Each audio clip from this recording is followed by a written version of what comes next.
Support చేశారని, సినిమాల్లో కంటే బయట తాను ఇంకా ఎక్కువ అల్లరి చేస్తానని చెప్పారు. తిండి ఉన్నా లేకున్నా నీళ్లు తాగి కడుపు నింపుకునే వాళ్ళమని, కానీ అల్లరి మాత్రం తగ్గేది కాదని చెప్పారు.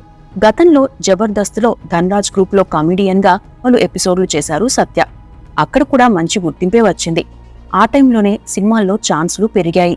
దీంతో జబర్దస్త్ కు టైం కుదరకపోవడంతో ఆ షో నుండి తప్పుకున్నారు. అప్పట్లో ఇంత రిస్క్ అవసరమా అని చాలా మంది చెప్పినా సినిమాల్లోకే వెళ్లేందుకు మొగ్గు చూపారు సత్య. ఆ తరువాత వరుసగా ఛాన్స్ పెరిగాయి. తాను డైరెక్టర్ ని అవుదామని ఇండస్ట్రీకి వచ్చానని, అయితే ఇండస్ట్రీ మాత్రం తనలోని నటుడిని బయటకు తెచ్చిందని, డైరెక్టర్లు, నిర్మాతలు, యాక్టర్లు అందరూ ప్రోత్సహించారని, తాను ఎప్పటికైనా డైరెక్టర్ గా ఒక్క సినిమా అయినా చేస్తానని ఓ ఇంటర్వ్యూలో చెప్పారు సత్య. తెలుగు ఇండస్ట్రీలో కామెడియన్స్ అంతా కలిసి ఫ్లయింగ్ కలర్స్ అనే గ్రూప్ ను ఏర్పాటు చేసుకున్నారు.